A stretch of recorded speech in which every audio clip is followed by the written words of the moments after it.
I am going to walk you through putting together a t-shirt. This is a pattern I've had for several years. It's kind of my tried and true t-shirt. I will show you the individual pattern pieces because I've actually taken and made all sorts of adjustments to them. I've used my shoulder slope template that I did to kind of change the shoulders up, and I've made a few adjustments, but I love this pattern. I've made all of these versions and different lengths. I've even spliced it down the middle, turned it into like a cardigan. So all kinds of things I've done with this. So that's Vogue 9057. I'm not sure if it's still in print. You may be able to get a digital version of it, but there's so many nice, especially Marcy Tilton patterns out there that are all about the same. Okay, so if you can't find a McCall's or a Butterick or even a PDF online, go ahead and look this one up. Like I say, I love it. I use it all the time. I use a lot of patterns frequently and over, but this one just seems to be one I know I can put together.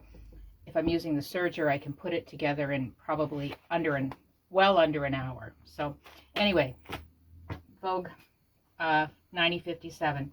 So I've already cut this out, but I'm going to show you my pattern pieces here. So here's the front, and you can see I've got a few adjustments here. I cut this out, I believe I cut this out as a medium. I've done it up. I've taken my seam allowances down to 1/4 inch because when I'm serging, I don't want all that extra. And even if I put it together on the sewing machine, which I will be doing, you see my machine's up at the other end of the studio today, I will still use 1/4 inch seam allowance. I don't want any bulk when I'm sewing with knits, and I never, even if I use a 5/8 seam allowance, I always trim it right back down to 1/4. I never keep it at 5/8. So I've done a full bust adjustment on here because I needed the extra room across the chest. I've also done a little bit of a shoulder slope adjustment. When I put my template down, I had to make a little bit of adjustment there, and I've actually moved the shoulder a little bit farther to the back. You can see even by this extra piece of paper here that my shoulder seam was a little bit too forward, so I wanted it a little bit back. I've also, you can see I've trued this up. Now, doing a full bust, you could end up having like a side dart. I didn't want the dart, so I've actually folded out that extra piece here. You can sort of see here, this would have been a dart had I put it in the side, but I moved it into the middle of my pattern. And I've kind of added on just to make the allowance for that. I don't like a dart all the time, but there are times where you need a dart in a knit. So anyway, that's my front piece. And here's the back piece. So actually I'm going to flip it over so I've done all the adjustments on the reverse side, but you can see I've done a little bit of a high back adjustment because I tend to have a rounded upper neck, and I need that extra length, so I've done this high back. I brought the actual back up because I didn't like how low it was. And again, here's where I've done that shoulder slope adjustment in the back. So that's pretty much all that I did on the back. I didn't add anything to the back because I've actually got a little extra all the way down in the front here, which kind of allows for it not sort of hugging across my tummy at the front or my waist. So those two pieces, here's my sleeve. Again, I've just shortened it, which is a really simple alteration. As soon as you take your arm measurement, or once the first time you make one, you can see how much too long it is. So I've already shortened this. This will be a long sleeve shirt, but I've got it at the correct length. And again, I've taken the seam allowances on this down to 1/4 inch. I've actually narrowed it down here at the wrist because it was a little bit too wide for me.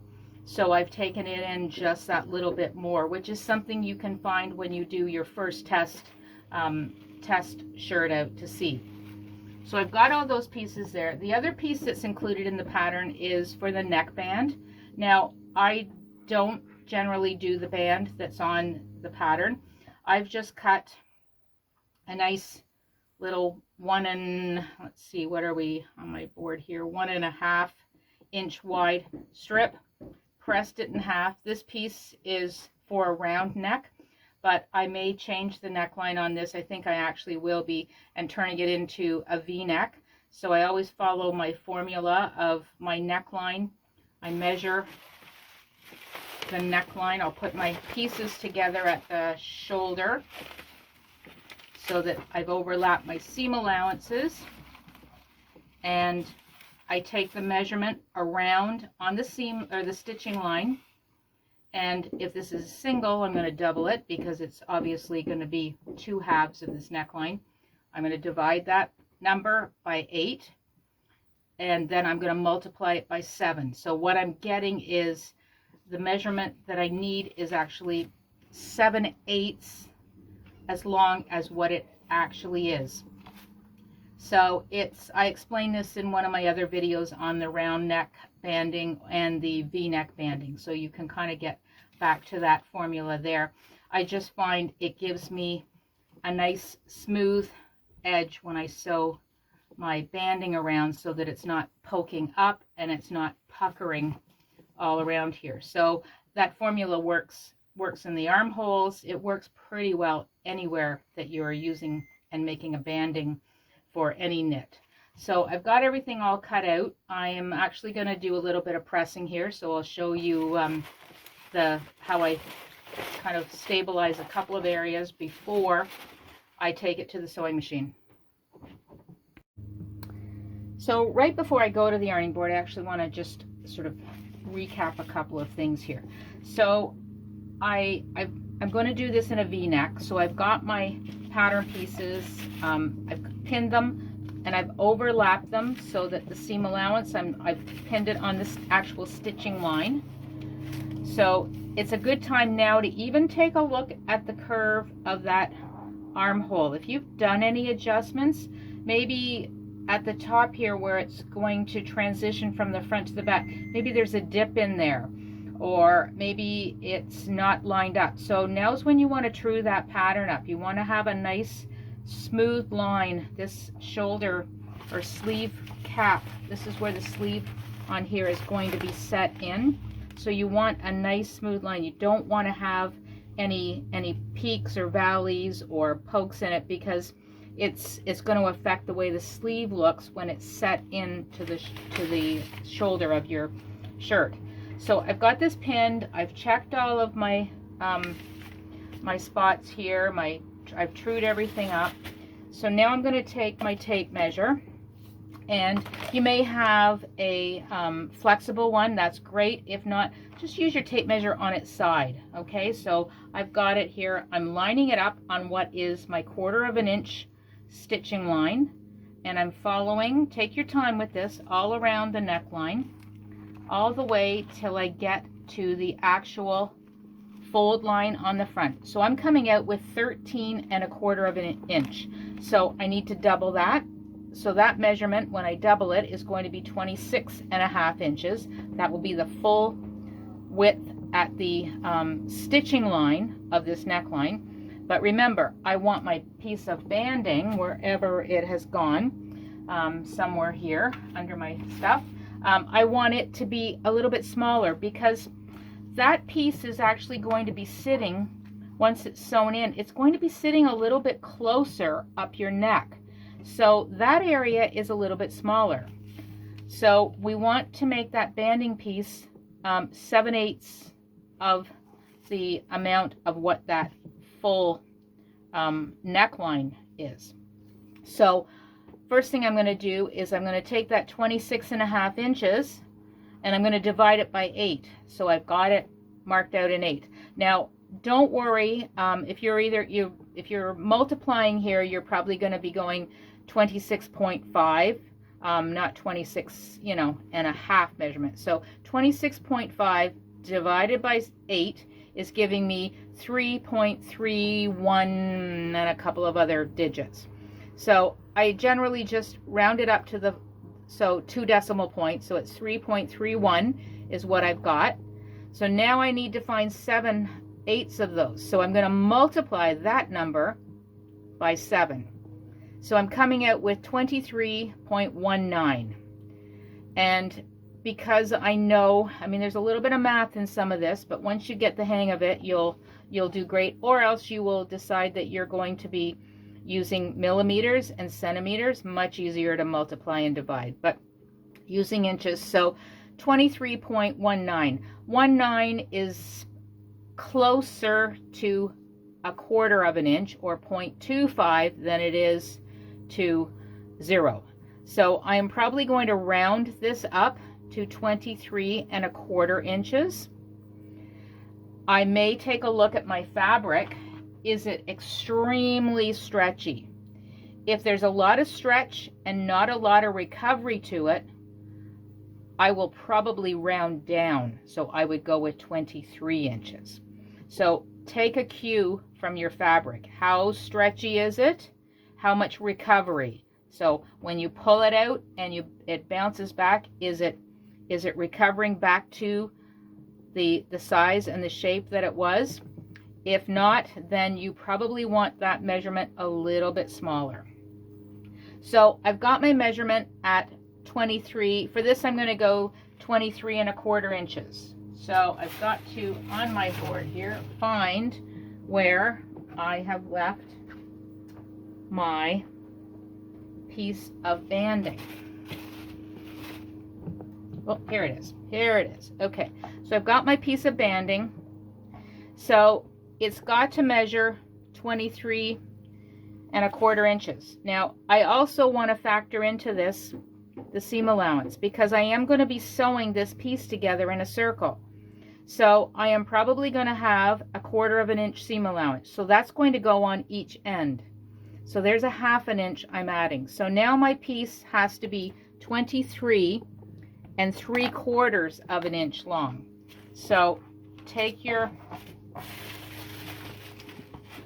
tape measure or ruler, whichever you've got handy, and lay your piece of banding out, and careful not to stretch it.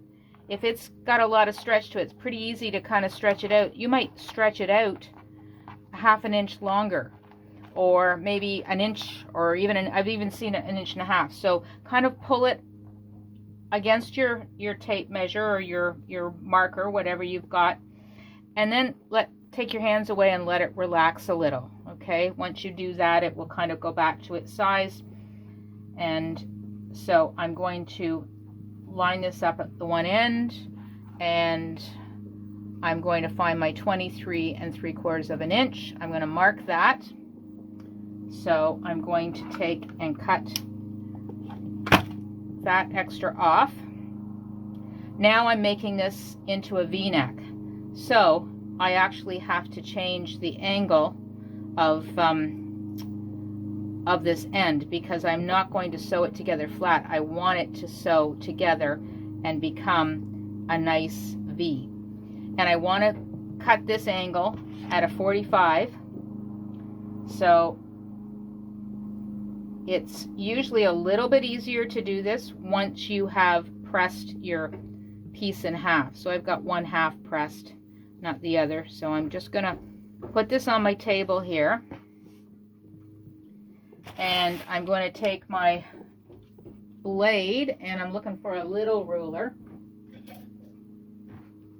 So I've got a nice little ruler, and if I've got the squares on my cutting mat that I can see. So I'm kind of lining this edge up so it's fitting on a right angle in one of the corners of the square. And from one raw edge corner, I'm going to take and I'm going to line this up so on my ruler, because my piece is not wide, and it's not 1 inch wide when it's folded in half. So I'm actually just going to kind of line this up against that square and go from corner up to the other corner. That's going to give me my 45-degree angle.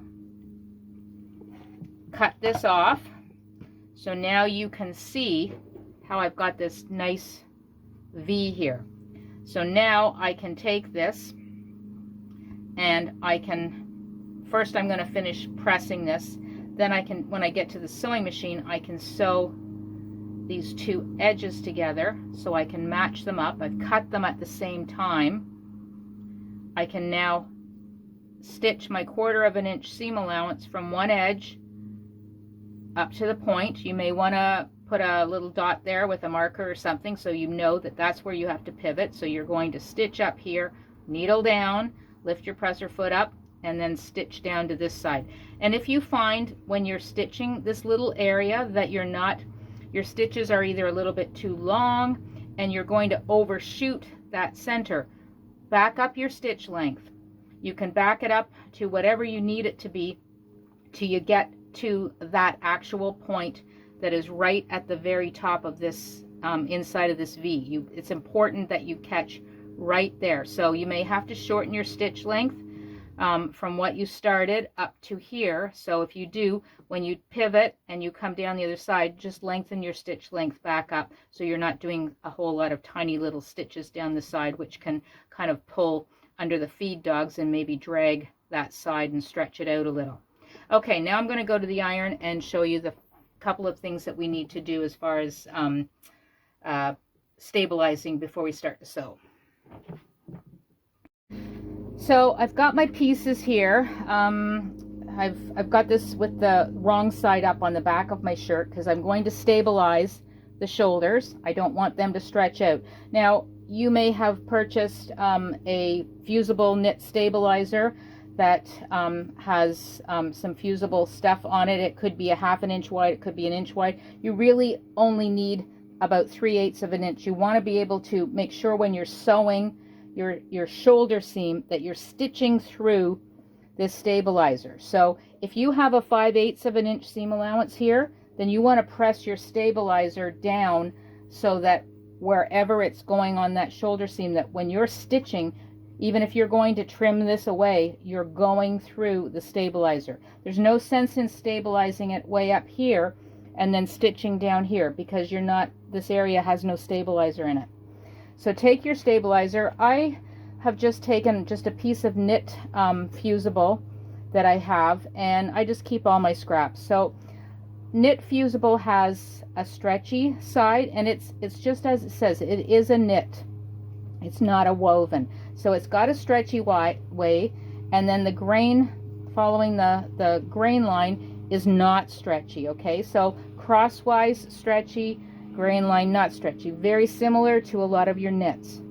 So because I'm stabilizing the shoulder, I don't necessarily want to cut this strip. If I am cutting it, I don't necessarily want it to be stretchy. Here's a piece that's cut, and you can see when I pull it, it kind of curls and it stretches out. It actually gets a little bit smaller, and because of the size of it, it's very unstable. So I don't want that for my shoulders, so I'm not going to use that piece. I've cut a strip right along the selvage edge, or the gray net line. So I've got a piece here. Make sure you can feel which is the fusible spot, and lay your piece out. Again, don't stretch this, just kind of lay it out nice and neat. If you're not sure if you've stretched your fabric, because some fabrics can be really stretchy, take your pattern piece, your paper pattern piece, lay it back on top and just kind of push it in so that it becomes the same size as your pattern piece, okay? So it's important that you know, it's very easy for me to lay this here, and because I want it to lay nice and flat with no wrinkles, so I can take and I can kind of pull it out, and it will slowly recover back to its size, but maybe not by the time I put the fusible on. So again, make sure you're not stretching this out. So I've got a piece here. I'm lining it up to my shoulder. I could have actually taken my pattern piece and cut these. It would have been maybe a little more accurate if I'd have cut right from my pattern piece.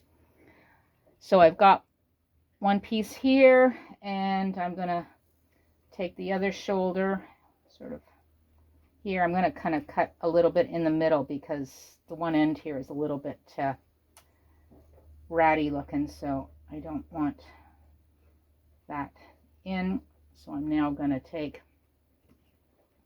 and cut this Get rid of the stuff I don't want, because I don't want my iron to pick it up and end up sticking to the bottom of my iron. Now, working with a fusible, there's a few things. I'm just using my ironing board. You may want to put a piece of parchment paper down, or have a piece of parchment paper for the top here, just so that in case any of this sticks to your iron, you're not getting the glue on there. So I've got my iron set. I've actually got it with some steam. There's not much water left in it, so it's not going to have a lot of steam. So I'm now taking and I'm just pressing down, kind of holding it a bit, making sure that that glue heats up, gets moist, and adheres to my fabric. Don't touch your fabric. Let it dry or cool down. If you start moving things when the glue is still possibly wet, you're going to lose your the stick on it. Okay, so other side here, same thing. Kind of hold it down. You don't want to be pressing. This is, you know, you don't want all this. You want to press your iron down onto your fusible. So let it dry. Now I've taken another piece here, and this can be any shape you want. I like to take, let's see if I can gently move that. So I'm going to move this is my V-neck at the front. So the other area that I want to stabilize so that I don't have it stretching out, and because we're sewing this V banding piece in here, it's a little tricky. So you're going to be running a little row of stitching along here. You're going to be clipping. So this is a great area to stabilize. So I'm just going to take my piece here and kind of, I overcut it. I'm not too worried. Now this is definitely where you want to have something behind your iron so that or behind your fabric, so that it's not going to stick to your ironing board. I am going to find, actually I've just got a little press mat here, so I'm putting the wrong side of it. So now I could take and cut this before I take it and press it and cut out that extra that I don't want there, but I'd rather just sort of leave it and just try, like I'm not going to try to press the part of the fusible that is not, or that has the sticky part on, and I've actually kind of got it now so it's stuck down. I can take and cut out the extra so that I've now got that edge. If you don't, you could cut this again here a little bit. If your fabric is sheer and you might see this through your fabric, you probably want to cut and do even, like, you could take a strip and do like cut a strip here and then put the other strip up the other side. As the idea is, you want to have enough here to be sewing onto and making that little clip so that it's in the stabilizer. So just going to press this here, let it go, leave it alone for a couple of minutes, and now I'm ready to take this to my sewing machine and start to sew my shirt up. So the first step I'm going to actually be doing is my shoulders. So I'll meet you at the sewing machine. Okay, here I am ready at the machine to start to sew, and I've got my back of my shoulders here with the fusible stabilizer in it. I'm going to find the front piece, and I'm going to line up the right sides together at the shoulders. So I've got my right sides together, make sure that I'm actually going to have the neck line here and not sewing a shoulder to a sleeve opening. So I've got my shoulders here, got my neckline there. So I'm now going to go to the machine. You can definitely pin this. I don't find I need to because it's a pretty small area. I've got my machine set for a stretch stitch. So I'm going to start here. I have the stabilizer on the upside. You definitely want to make sure that that's where you're sewing. I have already done a little test sample, so I know where my stitches are going to go. I always like to start a little bit from the very edge, because the stitches, especially a stretch stitch, may start going backwards instead of forwards. So I don't want my machine to go, or my stitches to go off of my fabric in the first couple of stitches. So I'm just going to do a couple of stitches here. Yeah, I'm all sorted where I need to be.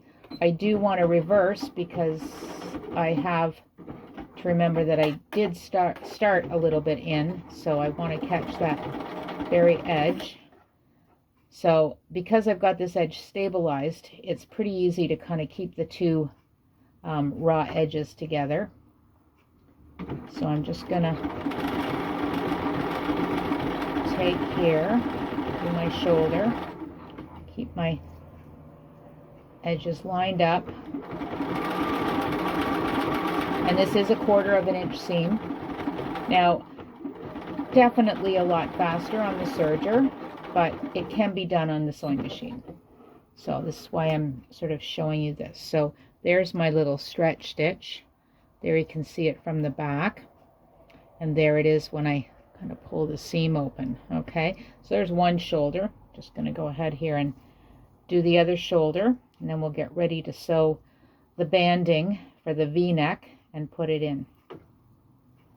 Again, pull my threads to the back. Now this machine actually has a thread cutting option. I still don't use it as much as I probably could, but, and again, starting in a little bit, take a couple of stitches, reverse until I get to the end, and then go forward again. Check your raw edge, make sure everything is lined up, make sure they're both going to meet here at the side. So I just kind of pinch that little edge.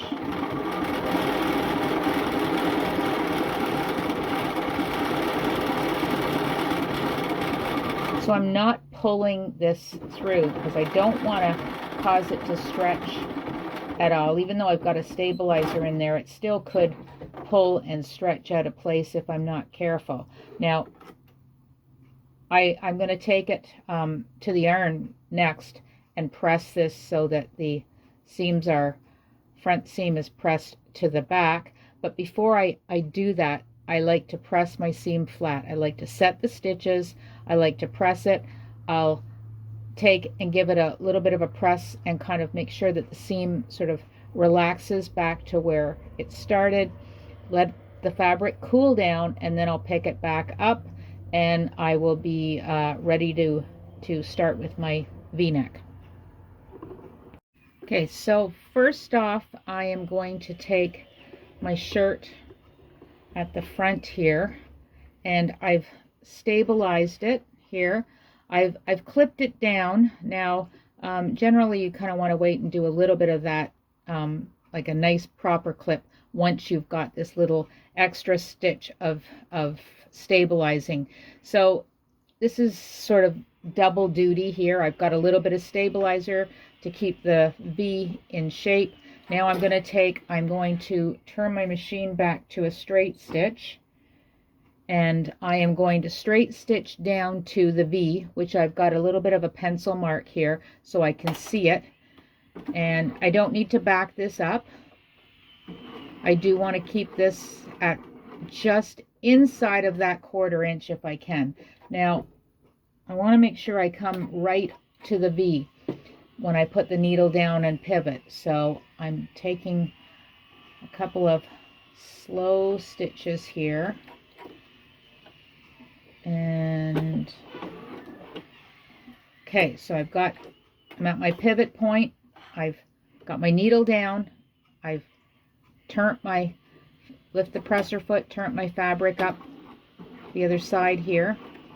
And I'm just going to come back up here. Take this off of the machine. So I've reinforced my little stitch here. I've got a little extra thread on one side as opposed to the other. So we'll clip this off.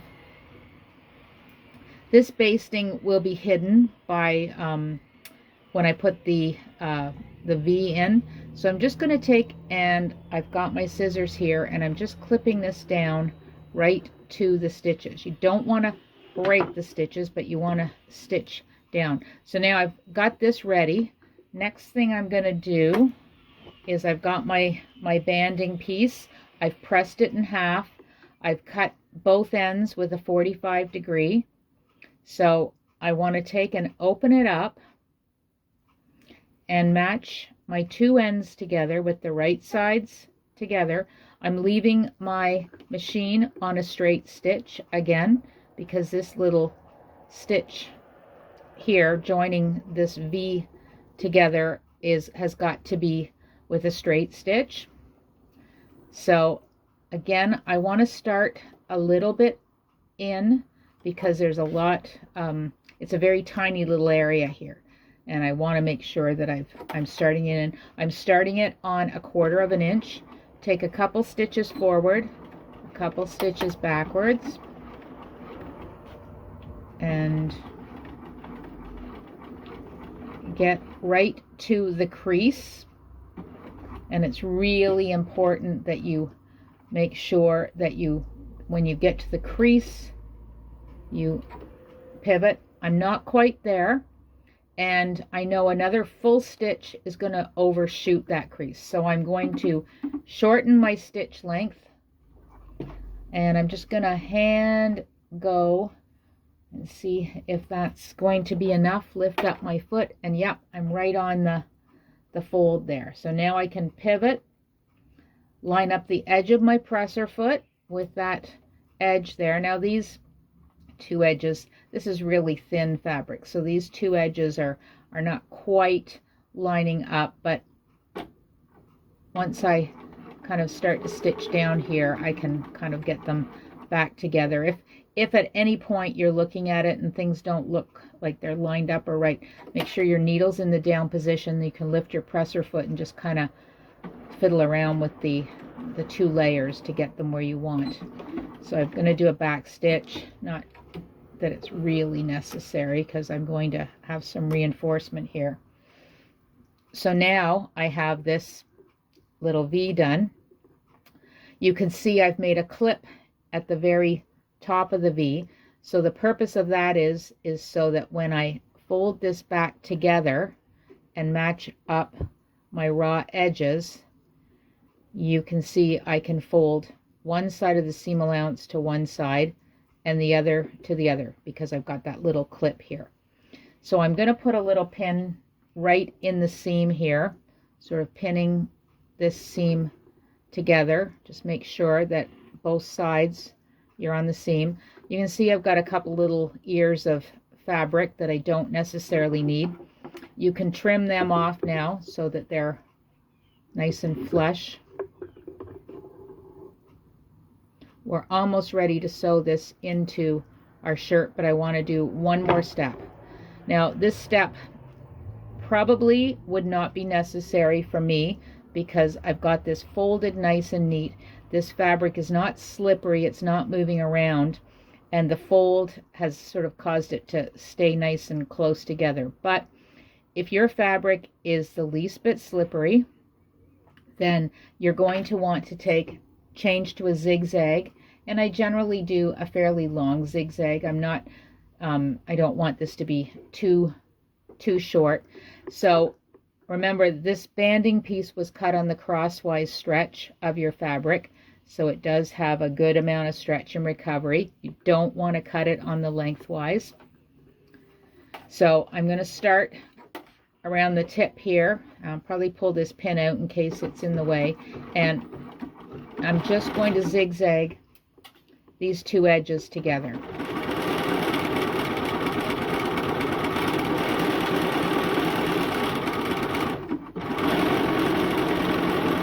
And you can see that I'm only catching the very edge. If I go too far over, when I sew this in, this zigzag is going to be there. It's going to be visible. It's going to be really difficult to try to take out. So practice getting it on the very edge, and don't be afraid if you you know, if you look at your fabric and you feel that it's not going anywhere, you can omit this step.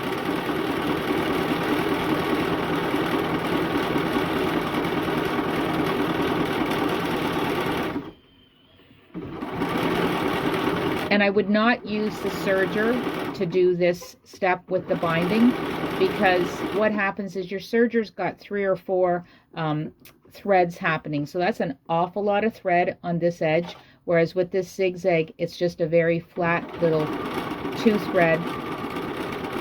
So it's not going to add any bulk to the seam when you're trying to sew the 2 together. So I come back to my bottom, and there I have my V all stitched and sewn together. Take a moment and just give this a pull. Make sure that it, you know, you can still stretch it. I know that this neckline is not going to be too small and have to pull over my head, so I'm not worried about these stitches popping. Okay, back to a straight stitch again. And this is sort of the trickiest part of the whole thing, is getting your V in so that it's nice and smooth and there's no puckers. So I have that little area that I clipped, so I want that to kind of, I open it up just a little bit. I'm going to put a pin in here, and I'm going to check, make sure, actually put your pin right through. Make sure that it's going through the actual seam of the V-neck banding. Okay, you want to make sure that you're right, that V is right lined up with the V in the banding. So now I'm just going to take, and I'm going to start again about 1 inch from that V. And this is a straight stitch. You don't want to start way up here. Keep it so that it's definitely on the stabilizer. This stitching here is going to be done with the stabilizer facing up.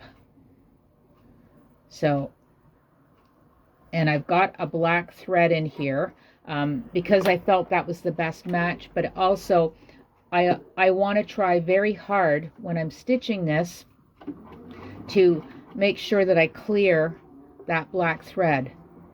So I want to, if my stitching line was just inside of 1/4 inch, then when I sew the banding to the V of the neck, I want to make sure that I'm clearing that stitch. And again, you want to go slow when you come up to the V where your pin is, or whatever you've got that's marked. Have a good look in, make sure your needle is going to go down right at the V. So think I'm there. I'm pulling the pin out. I'm just gonna have a look inside here, and it looks good. Maybe shorten my stitch here and do one more tiny little stitch. Now I can actually see that little clip that I made. Okay, so bring my stitch back up. My needle's in the down position, lift my presser foot up. I happen to have a little knee lift here, so I don't always have to be moving my hand back to lift the presser foot up. So now's when you want to be really careful. Make sure that you're not catching any of the extra side of the t-shirt or the extra banding. So you have to really take all of that fabric from banding or whatever and swing it back to the back. Take your banding piece and line it up, and just make sure that everything is looking flat here. Put my presser foot down, and now I'm going to take a couple of stitches for about 1 inch at the most. I'm not even going to back stitch this. I don't want to add any extra stitching or any extra pulling or anything on my fabric that I don't need. I just want to get that V sewn in. So you can see here I've got 2 rows of stitching. So this upper row was my stabilizer, and then this spot here that's just below it by about 1/16 and almost on it on the other side there. So now when I turn this to the front, you can see my V is sewn in just perfect. My stitches line up here right with the V. So I've got, that's the trickiest part of this whole banding piece to put in. So now I've got that done. So now if you haven't already quartered off this banding piece, you want to fold it in half along the V. Fold it up to the side here. I'm going to put a pin here. You can put a clip or whatever you want, whatever you have handy, even a chalk mark. Now I'm going to take, and I've got the point of the V. I'm going to line that pin up there, and I'm looking for my quarter points. So I've got a quarter on that side, and now I'm going to quarter off this side. So there's my banding with the 4 pins. Well, I didn't actually pin this edge here because that's my starting point. So now I need to go to my neckline, and I need to do the same thing with my neckline. So I'm going to take my neckline. I've got the point here. Make sure your shoulder seams line up. If you don't have a center back notch marked, then you're going to put a pin back here for your center back. So the point of my V is my center front.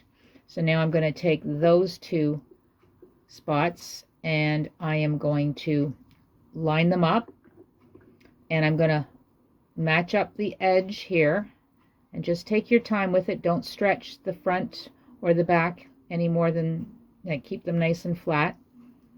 So I'm going to come and I'm going to put a pin over here. So that's this quarter point. I'm going to take again and put another pin, lining everything up, putting a pin on this quarter point. So there is my neckline with my pins in it, and you can see here, I don't know with this pattern, but there's my shoulder seam, there's my quarter point. So from the front, because the front dips down on my body lower, the front, my quarters is not going to be on my shoulder. It's going to be a little bit more to the front because there's a little bit less, the back area is a little bit shorter. So now what I want to do is I want to take and let's get this situated so that the banding is on top. Okay, so I've got my banding piece on top.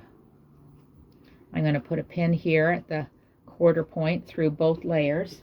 So I've got the right sides together here, and you can see that I have to stretch, let's put it this way so you can see, I have to stretch this banding to fit that quarter point. Not a great amount, but enough. So I'm going to continue and pin all my quarter points, and then we'll sew this band on. So I got center backs, and now I'm going to do the other side here. And you want to watch when you're doing this that you're not twisting the band, and because what will happen is you'll start to sew and you'll come to an area and there'll be a twist in it, and you're going to have to remove all the pins. Sometimes you even have to take it right out of the machine and untwist it. So your banding should be all straight all the way around. Okay, so now I'm going to sew this banding to my shirt.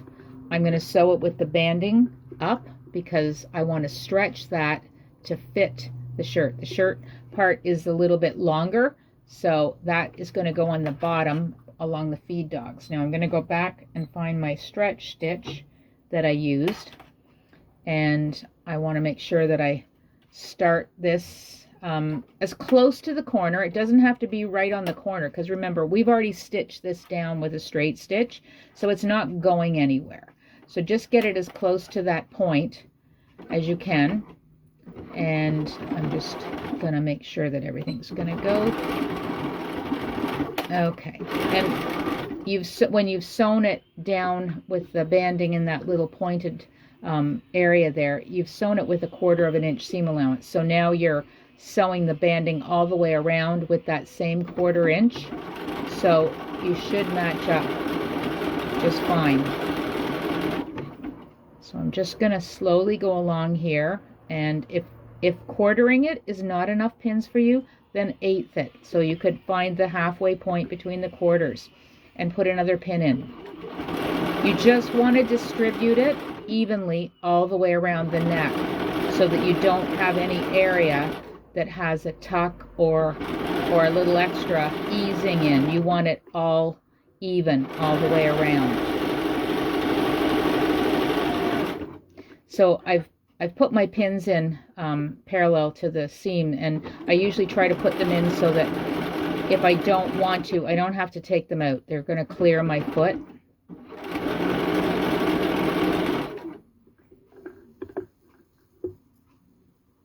So I'm just going to slowly get around. When I come up to the shoulder seam, make sure that you have pressed it, but make sure that you haven't flipped that seam back to the front. So you want to just kind of feel that it's in the back.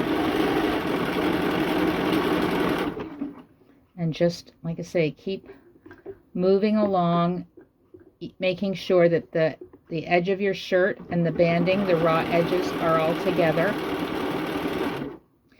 You shouldn't have anything loose like that whatever stitch you're using, unless you're using a zigzag stitch, whatever stitch you're using should come to the edge and then stitch in 1/4. So I'll get to this next pin and I'll show you an example.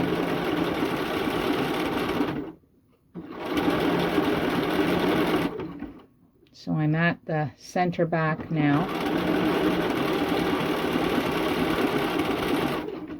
Okay, so you can see here my stitches. There it is. Shows much better on the reverse side because it's a white background. But you see how my stitches are coming right to the very edge of my shirt.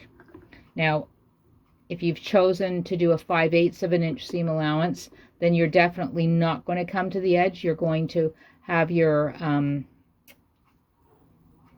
edge is going, or your seam stitching line is going to be away from the edge, but you would trim that off.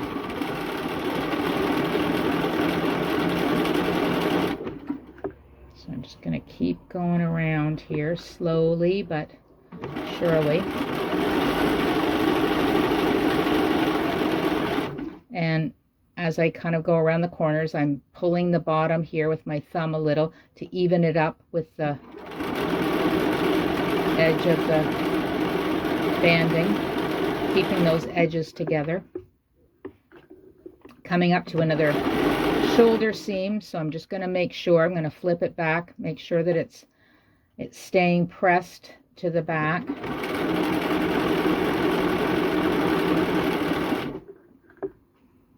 So we're almost with just 1/4 left to do. And sometimes the pins just seem to be a little bit in the way, so once I get to a pin, I will pull it out, but you don't always have to.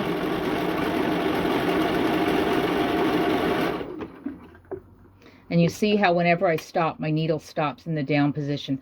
That's one function on any machine that I really love.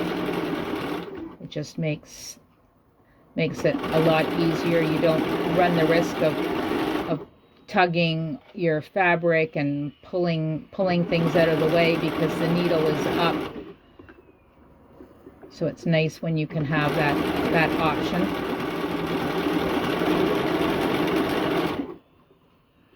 So here we are, almost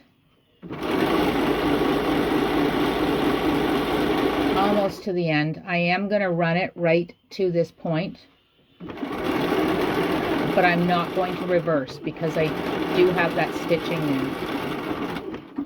Okay, so take this off, clip all of my threads, and I'm going to take a look all the way around here, make sure that everything is, that I didn't catch anything but I didn't want to. Everything looks nice and flat. Okay, just I clip my threads as I go, because I hate having threads all over the place. Okay, so now I've got this done, and there's my nice V. I'm actually going to move the camera back. I'll hold this up here so you can see the nice V in my neckline here, down here with this thread popping out. So now I would probably take it to the iron, give it a press. It has got a little bit of a ripple in it, and that's just because of the pressure on my presser foot. I probably could have lightened it up a little so it wouldn't pull a little, but I take this to the iron and give this a little steam. It's going to relax back to the size that it should be. It's not going to be out of the way. So I press all this nice and neat. You can, if you want, do a top stitching along here, and you would use like an edge foot or maybe a open-toed foot, which would have the open-toe foot on my machine. It has this groove here. So what happens is when I'm sewing from the right side, and I can sort of fit what is going inside of that open toe is actually the seam allowance from the other side, because it's only 1/4 of an inch, so it fits right in there. So it actually kind of holds it in place as I go along. So now I can sew either a zigzag, a small zigzag. You could do a decorative stitch. I wouldn't do too many stitches, because remember, every time you're stitching down, you're actually putting a little bit of pressure and stretching things out. So keep it very simple along here. If you've got a cover stitch machine, you could do a cover stitch here or a twin needle. So anyway, there's our neckline. There's the back. So our neckline is in place in the t-shirt. So in the next video, I'm going to show you how to set in the sleeves, how to do the side seams, and how to hem it, and then it's done. You've got your t-shirt all ready to go.